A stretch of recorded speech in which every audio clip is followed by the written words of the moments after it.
The wind came in sharp bursts, sweeping across the frozen riverbank like shards of broken glass, rattling the bare branches that clung stubbornly to the shoreline. The sky stretched above in a lifeless gray, the kind that swallows color and hope alike, leaving only a flat world of white and silver. Walter dug his boots deeper into the snow, listening to the distant groan of the river ice cracking in places unseen.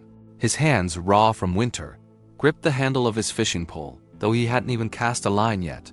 He had come out here for the same reason he always did these days, not for fish, but for the silence, for the hollow comfort of open space where no one expected him to speak. The house behind him felt like a tomb most days, walls heavy with Margaret's absence. Out here, at least the grief had room to breathe. But then something broke the monotony, a small, unnatural shape clinging to a broken branch at the river's edge. At first glance, he mistook it for debris, maybe a torn bag snagged by the current, or driftwood crusted with ice. But as the wind shifted, the shape moved not with the aimless sway of lifeless things, but with a desperate shiver. Walter narrowed his eyes, stepping closer, until the truth surfaced through the white glare. It was a cat. Or what was left of one. Fur plastered tight to fragile bones, ears flattened by the icy blast, body locked in a trembling crouch against a branch that bobbed dangerously in the black current. The branch looked thin, splintered, half-anchored in the jagged ice along the bank. Each surge of water tugged at it like greedy fingers. Walter's stomach knotted. He hadn't touched a cat in years, not since the orange tabby Margaret adored, the one that used to curl in her lap every evening. That memory rose uninvited, bitter and sweet. She'd never forgive him for walking away from this. Then again, Margaret wasn't here to forgive anything anymore. He hesitated on the bank, snow crunching beneath his boots as he shifted his weight, torn between instinct and exhaustion. 68 years old, with knees that ached on stairs and fingers that burned when cold seeped in, what business did he have crawling onto river ice for a half-dead cat? Logic whispered that this was nature, and nature didn't need rescuers. But something about those eyes, he could see them now. Two green embers cutting through the gray world, staring straight at him as if there was no one else left to beg. Not fear exactly. Not even hope. Just a quiet plea, raw and naked in the frigid wind. Don't leave me like this. Walter's chest tightened until his breath came shallow, a wheeze scraping his throat. He adjusted his scarf, hands trembling, not from cold alone, and stared at the river as if it were a riddle he couldn't solve. Behind him lay safety and solitude. Ahead was a risk his old bones might not survive. And yet his boots edged forward. The ice spoke first in whispers, low groans that crawled beneath the skin, then sharp cracks that made his heart lurch. Walter froze mid-step, muscles clenched, eyes darting to the widening lines snaking across the frosted surface. He could feel the river's hunger under his feet, a dark pool disguised by a thin sheet of white. His grip on the wooden net tightened, splinters pressing into his palm like teeth. He'd used this net for trout in calmer years, back when winter trips meant thermoses of coffee and Margaret's laughter carried on the wind. Now it was just him and a life dangling by a thread ahead of him. The cat shifted, its claws scraping wood, a weak cry escaping like breath from broken glass. Walter's throat burned as he exhaled through clenched teeth. The sound sliced through the wind, and for a moment, the river vanished. There was only that cry, thin and trembling, asking the one question he'd avoided for months. What is your life worth if you can't save another? He pushed forward, each step measured, boots grating over slick ice that moaned like a living thing. His breath poured out in ragged clouds, rising and fading like ghosts above the frozen plain. He stretched his arm, extending the net toward the fragile branch where the cat clung, his spine screaming in protest as old joints bore weight they hadn't in years. Another inch. Another. The river roared beneath, unseen but deafening in his ears, a black artery pulsing with menace. The net hovered just shy of the shivering fur when it happened, the sharp crack of breaking wood, sudden and merciless, ripping through the stillness like a gunshot. Walter's eyes widened as the branch gave way completely, the cat plunging into the current with a splash that sounded like the world itself shattering. For a split second, everything stopped: his breath, his thoughts, even the wind, until the ice beneath his boots screamed its warning. And Walter knew the next move might decide not one life, but two. The The splash tore through the frozen quiet like a scream, followed by the frantic thrashing of tiny limbs striking water that burned colder than death. Walter's breath caught, his eyes locking on the cat as it bobbed helplessly in the black current, claws slicing at nothing. For a moment, time fractured. Just an old man and a drowning life, suspended in a world stripped of everything else. Instinct roared louder than reason, shoving him forward onto the cracking sheet of ice. His boots slid, his knees jolted in protest. The sound of shattering crust followed every step, like gunfire echoing under his bones. Somewhere in the back of his mind, Margaret's voice surfaced, not soft this time, but sharp. "Don't you dare let go, Walter." He bit down hard, tasting the metallic tang of fear, and lunged to the edge where the river writhed open like a wound. The water swallowed the cat whole, and Walter's heart plunged after it. He dropped to his stomach, the ice biting through his coat, skin screaming as cold seeped into his chest. His fingers clawed forward, the wooden net dragging with him, its rim scraping along the ice until it kissed the water's edge. He scanned the rippling surface, breath-ragged clouds fogging his vision, until a flash of matted fur broke through like a dying flame. Without thinking, he plunged the net down, the handle rattling in his grip as the current tugged with violent hunger. The cat slipped once, twice, its head vanishing under the dark sheet before he hooked its frail body against the mesh. For a heartbeat, relief surged, then the ice beneath him screamed again, splitting into jagged veins that raced outward from his elbows. Walter didn't think.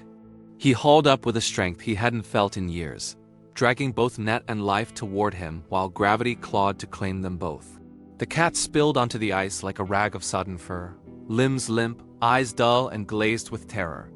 Walter shoved the net aside and crawled closer, his breath tearing through clenched teeth as he pressed trembling hands against the small body. It was so light, so breakable heatless in his palms, save for the faint quiver of a heart thrumming like a distant drum. He gathered the animal against his chest, shielding it with the bulk of his coat, and that was when the ice gave its final warning. A sound like a tree snapping in a storm ripped through the air, and the sheet beneath his torso sagged, water flooding the cracks like ink. Walter gritted his teeth, pressing his knees backward, inch by inch, while the river snarled beneath him. The cat stirred weakly against his chest, letting out a noise half gasp, half prayer that burrowed into his soul and set it ablaze with a singular truth. He couldn't let this thing die. Not now. Not after everything else he'd lost. Every muscle screamed as Walter crawled, dragging his body backward with the stubborn rhythm of survival. His boots scraped the slick surface, toes searching for thicker ice, while freezing water seeped through his sleeves and scorched his veins with liquid fire. Each breath clawed at his lungs, rasping like sandpaper, but still he moved, clutching the cat like a relic too precious for the world to touch. Behind him, the river gnashed its black teeth, swallowing chunks of ice as if mocking his fight. He couldn't hear anything but the pounding of blood in his ears and the desperate whisper looping in his skull. "Please, not like this." His vision blurred, the gray sky bleeding into white until there was only the ache of muscles, the sting of frost, and the faint warmth pulsing against his chest. He didn't stop, not when his arms buckled, not when his breath hitched in knives, until his boots struck solid snow at last. He collapsed onto the riverbank, chest heaving, lungs burning as if he'd swallowed the whole winter. The cat slid in his arms, a sodden scrap against the rough wool of his coat, but alive at least for now. Walter pressed his forehead to the icy ground, sweat and snow mixing on his skin, and let out a sound he hadn't made in months, a sob torn from the marrow, raw and unguarded. It rolled through him like thunder, shaking loose the weight he'd carried since Margaret's last breath. He curled his body around the trembling life in his arms, shielding it from the bitter wind, whispering words he didn't recognize until they spilled free. "Not today." "You hear me?" "Not today." His voice cracked, scattered by the gale, but the cat shifted weakly, its tiny body pressing closer as if it understood. And in that fragile moment, something cracked open inside him. Not ice this time, but the silence he'd built like a tomb around his heart. Walter stumbled toward the cabin like a man carrying fire in a snowstorm, his arms curled around the sodden bundle as if his very breath depended on it. The wind clawed at his coat, tugging with invisible fists, and snow whirled across the path, erasing his footprints as fast as he could make them. His boots crunched and slid over the hard-packed trail, every step an argument with the earth, his knees screaming for surrender. The cat barely moved, just a twitch now and then, so faint it could have been his imagination. Walter tightened his grip, bowing his head against the storm's teeth, whispering words he didn't plan. "Stay with me, you hear? Just stay." His voice cracked in the wind, but he didn't stop. He couldn't, because for the first time in months, he felt something more urgent than his own emptiness. When the cabin finally loomed out of the white blur, it looked smaller than ever, a squat silhouette against the sky that had swallowed the sun. Walter nearly kicked the door off its hinges, stumbling inside on trembling legs, breath bursting in ragged clouds that fogged the frosted window. Warmth didn't greet him, there was none. The hearth was cold, the air sharp as a blade. He set the cat gently on the worn couch, its cushions sagging under decades of weight, and dropped to his knees beside it. His hands shook as he stripped off his soaked gloves, tossing them aside with a wet slap. The animal's fur clung in icy clumps, water dripping in thin rivulets that pooled on the wooden floor like tears. Walter swallowed hard and reached for the wool blanket draped over the chair, Margaret's blanket. Faded rose patterns that once smelled like her perfume. His chest clenched, a silent ache, but he wrapped the trembling body anyway, tucking it in as if love alone could ignite warmth. The stove fought him at first, stubborn as old iron, but Walter worked with frantic hands, striking match after match until flame finally caught, a fragile bloom against the cold. Heat crawled into the room slowly, timid as dawn. Walter sat on the floor by the couch, staring at the bundle swaddled in Margaret's blanket, his breath rising in anxious plumes. The cat didn't stir. Its chest moved in shallow flickers, ribs lifting like paper, each rise a prayer. Walter leaned forward, pressing the back of his knuckle against its damp cheek. It was ice. Through and through, no promise of heat yet. His mind unraveled in fragments.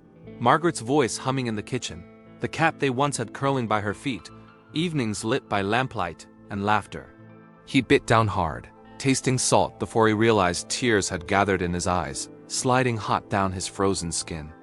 "Don't quit on me," he whispered, voice hoarse. "Not you too." Hours stretched like elastic, each minute punctuated by the hiss of wood settling in the stove and the soft tick of the clock above the mantel. Walter sat vigil, feeding the fire until the air shimmered with heat, until sweat beaded on his brow. Still, the cat lay motionless, save for that faint flutter under its ribs, a flicker so fragile it made his stomach knot tighter with every glance. He fetched warm water in a bowl, dipping a rag to press gently against its paws, thawing them inch by inch, whispering nonsense like lullabies. At one point, his hand brushed its tiny ear and he thought he felt the faintest twitch, but it vanished like smoke before he could believe it. He leaned back against the couch, exhaustion pooling in his bones. And for a moment he saw Margaret in the firelight, just a trick of shadows, but enough to break him. His breath caught on a sob that clawed its way free, rough and loud in the hush. "I couldn't save you," he choked, "but maybe I can save this." Then it happened so small, so quiet he almost missed it. A sound, barely a whisper, slipped from the bundle. Not a cry, not even a meow, but a thin rasp that trembled like hope learning to breathe. Walter's head snapped toward it, his pulse leaping as if he'd been struck. The cat stirred, its body twitching under the folds of the blanket, a weak paw pressing against the wool as though pushing back at the dark. Walter dropped to his knees, hands cupping its fragile frame, his mouth spilling words faster than thought. "That's it. Stay with me. Don't stop now."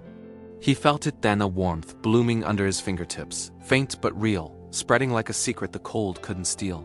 Relief hit so hard it made him dizzy, laughter bubbling up through tears until it broke free in a sound he barely recognized as his own. But just as the first ember of hope flickered, Walter noticed something else. The cat's breathing, shallow and ragged, as if death lingered still, waiting for its turn. Night bled into the cabin like ink, seeping through the seams of the windows, but Walter didn't notice the dark pressing against the glass. His world had narrowed to a circle of firelight and a heartbeat so faint he could barely feel it. The cat lay curled in Margaret's blanket, its chest rising in thin threads of breath, and Walter hovered like a man warding off death itself with nothing but his own stubborn will. He fetched another log from the basket, his fingers raw and red, and dropped it into the stove, sparks leaping like tiny stars before dissolving in the glow. Heat pooled thick in the room, but he still felt cold in his bones fear, that old and merciless winter. His mind spun useless thoughts. Veterinarians were miles away. The roads iced over, no neighbors within shouting distance, it was just him. Him and this fragile life that refused to quit. For the first time in a year, Walter felt needed. And it scared him more than the river ever had. He moved on instinct, every motion a prayer disguised as labor. From the pantry, he fetched a carton of milk long past its prime, sniffed it, swore, and set it aside. He boiled water instead, poured it into a chipped mug, then wrapped it in an old sock, pressing it gently against the cat's body to chase away the chill clinging like a curse. Steam wavered in the air, curling like ghosts around the edges of the blanket. Walter sat on the floor again, knees aching, watching that frail chest rise and fall, counting each breath as if keeping tally against time. He spoke without thinking, voice soft and cracked. "You're tougher than you look. That reminds me of someone." The fire popped, and in its rhythm, he heard her laugh, Margaret's laugh. Warm as June sun, and for a fleeting second, the hollow inside him didn't feel so wide. He blinked hard, shame and longing colliding like ice floes in his chest. Hours bled slow, marked only by the sigh of burning wood and the distant wail of wind clawing the eaves. Walter dozed once, chin dropping to his chest. But a sudden sound dragged him back, a rough, wet cough tearing from the cat's throat. He jolted upright, heart ricocheting in his ribs as the bundle stirred with new urgency. The cat shifted under the blanket, its head pushing free, eyes blinking slow like shutters letting in light for the first time. A broken meow slipped out, fragile as glass, but it was sound, it was life. Walter laughed then, an unsteady, breathless laugh that tumbled into tears. He cupped the small head in his palm, thumb brushing against its damp fur, and whispered, "There you are, little fighter." The words felt strange on his tongue, like a language he'd forgotten, but they filled the room with something warmer than fire. And for the first time in endless months, the silence didn't feel cruel. It felt like a promise. When dawn finally broke, it spilled pale gold across the floorboards, painting the room in soft light that seemed almost merciful. Walter sat slouched in the chair, Margaret's blanket draped over both him and the cat, his body humming with the ache of sleeplessness and something brighter, a quiet, pulsing joy.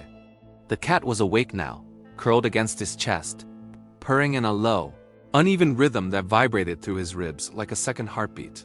He closed his eyes and let the sound wash over him, so foreign yet so familiar, as if some missing piece had clicked back into place.